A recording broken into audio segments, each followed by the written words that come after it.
श्रीस्तनाभरणं तेजः श्रीरंगेशयमाश्रये चिंतामणिमिवोद्वान्तमुत्संगे नंतभोगिनः। श्री देवांग जी ने गुरु तत्व के बारे में प्रश्न किया है कि गुरु तत्व क्या है। गुरु हम सामान्य रूप से शिक्षा देने वाले को कहते हैं लोक में, जो हमें अ आ ई सिखा दे वो भी गुरु है। तो वे शास्त्र में कहा ही गया है, एकाक्षर प्रदानेन यो गुरुम नाभिनंदति, ऐसा वाक्य आता है। तो एक अक्षर देने से भी कोई गुरु हो जाता है। तो उस प्रकार के गुरु के लिए शायद यह प्रश्न नहीं है।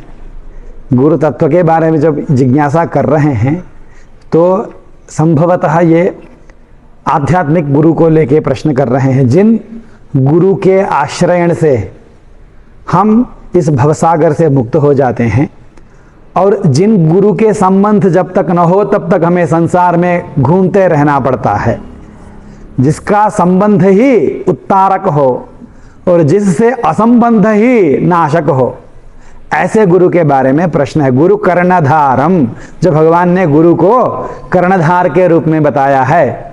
कर्णधार माने नाविक, नौका चालक, नौका का ड्राइवर, बहुत बड़े जहाज के संचालक का नाम है कर्णधार।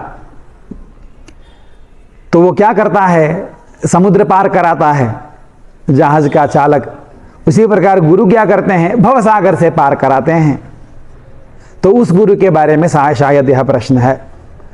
लेकिन वास्तव में यहाँ पार करना, पार न करना, इन सब चीज़ों से मतलब नहीं है। यहाँ पर भगवत साक्षात्कार करा देना यह मुख्य है। भवसागर में रहें या भवसागर से पार होएं, यह बहुत बड़ी उपलब्धि अनुपलब्धि की बात अभी नहीं कहा जाए। मुख्य रूप से क्या है, तत्व का ज्ञान करा दे। तत्व माने क्या है, तत्व माने तो वही है, तत्वम यज्ञानम अद्वयम ब्रह्मेति परमात्मेति भगवानिति शब्दयते। जो श्री भागवत में कहा गया है, तत्व तो वही है, भगवान को ही, ब्रह्म को ही, परमात्मा को ही तत्व बोला जाता है। तो जो तत्व ज्ञान करा दे वह गुरु है। ए फॉर एप्पल कह देने वाला गुरु यहाँ विवक्षित नहीं है। होने को तो वो भी गुरु है, लेकिन वो यहाँ विवक्षित अभी शायद नहीं है। तो वो गुरु क्या है, गुरु तत्व क्या है, ये पूछा। इन्होंने ये नहीं पूछा कि गुरु क्या है, किन किन लक्षणों से युक्त गुरु होते हैं, ये प्रश्न नहीं है। गुरु तत्व क्या है ये पूछ रहे हैं। मैंने तत्व माने तो ये होता है कि संसार में अनादिकाल से अनंत काल तक जितने भी बेड़ा पार कराने वाले सदगुरु होंगे, सब में एक ही तत्व रहेगा। तत्व तो एक होता है, तत्वम यज्ञानम अद्वयम, तत्व तो एक रहता है। तो सभी गुरुओं में रहने वाला गुरु तत्व क्या है, यह प्रश्न है। अब गुरु क्या कराते हैं, प्रददाति गुरु प्रीतः वैकुंठम योगी दुर्लभम। योगियों के लिए भी दुर्लभ जो वैकुंठ भगवान है, उनको आंखों के सामने खड़ा करा देते हैं गुरु।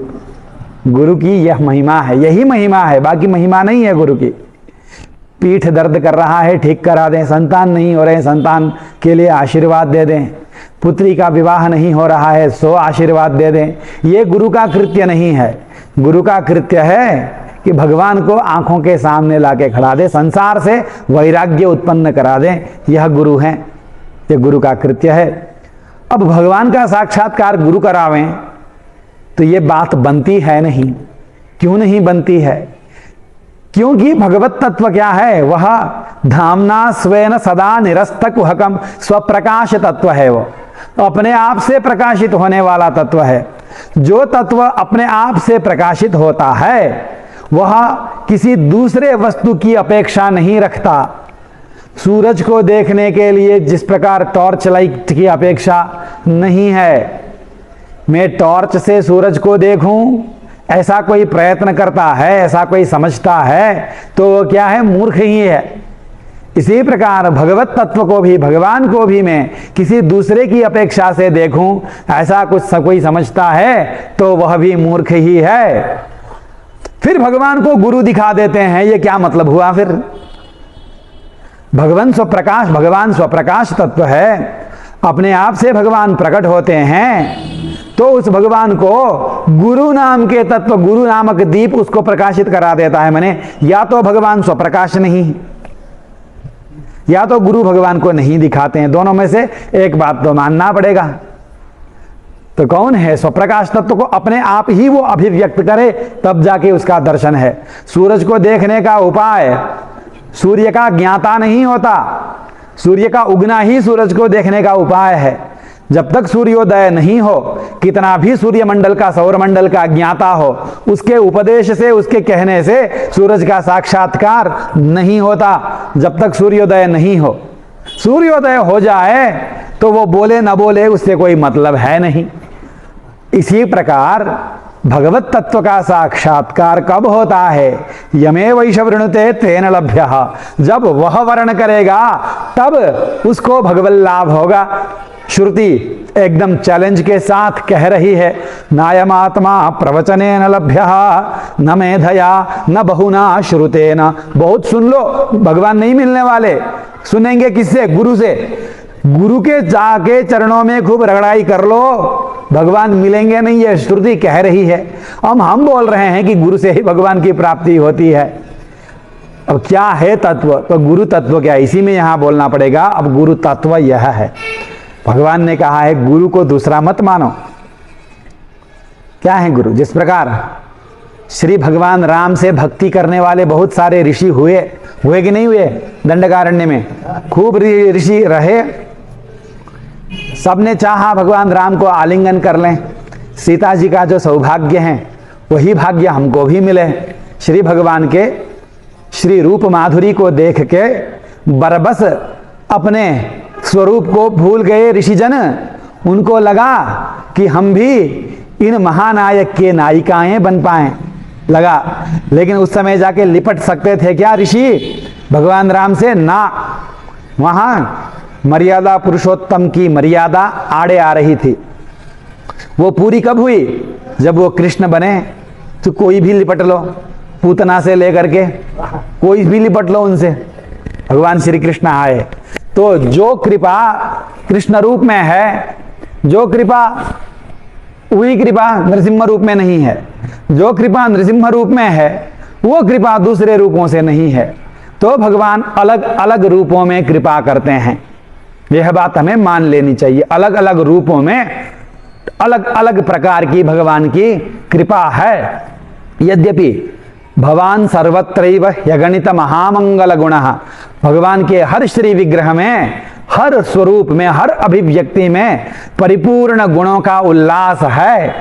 तथापि अधिकारी भेद से यह मानना पड़ता है कि भगवान उन उन रूपों से उन उन अधिकारियों पे विशेष कृपा करेंगे। जैसे विद्या चाहने वालों के लिए हयग्रीव भगवान हैं, शत्रु दमन चाहने वालों के लिए नृसिंह भगवान हैं, केवल प्रेम प्रेम प्रेम चाहने के लिए श्री कृष्ण भगवान हैं, और धर्म की मर्यादाओं को चाहने के लिए, धर्म को चाहने वालों के लिए भगवान श्री रामचंद्र हैं। इसका मतलब ये नहीं कि रामचंद्र से प्रेम नहीं हो सकता है। कृष्ण भगवान में धर्म की मर्यादाएं नहीं है, ये भी नहीं है। फिर भी भगवान प्रधानता से अलग अलग भक्तों के लिए अलग अलग रूप धारण किए हैं। अब जो भक्त चाहता हो मुझे भगवान मिले, आज तक भगवान मुझे मिले नहीं, उसके लिए भगवान का कौन सा रूप है? भगवान को प्राप्त कराने वाला भगवान का रूप चाहिए। अब क्या? भगवान को प्राप्त कराने वाला भगवान का रूप चाहिए। अब ये कह देने से क्या होगा? स्वप्रकाशत्व की हानि भी नहीं होगी। भगवान अपने आप प्रकाशित होते हैं। सूरज उगता है तो दिखता है, सूरज को सूरज स्वयं ही दिखा सकता है, दूसरा नहीं दिखा सकता। इसी प्रकार भगवान को भगवान ही दिखा सकते हैं, दूसरा नहीं दिखा सकता। इसीलिए भगवान ने कहा है कि गुरु कोई दूसरा नहीं है, आचार्यम माम विजानीयात, आचार्य मैं ही हूं। जो भगवत तत्व का ज्ञान करावे उस आचार्य को मुझसे अलग मत जानो। मुझसे अलग होगा तो वो मेरा ज्ञान करा नहीं पाएगा।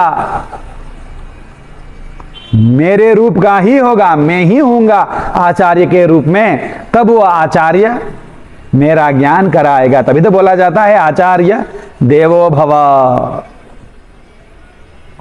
आचार्य ही परमात्मा है। आचार्यम माम विजानीयात।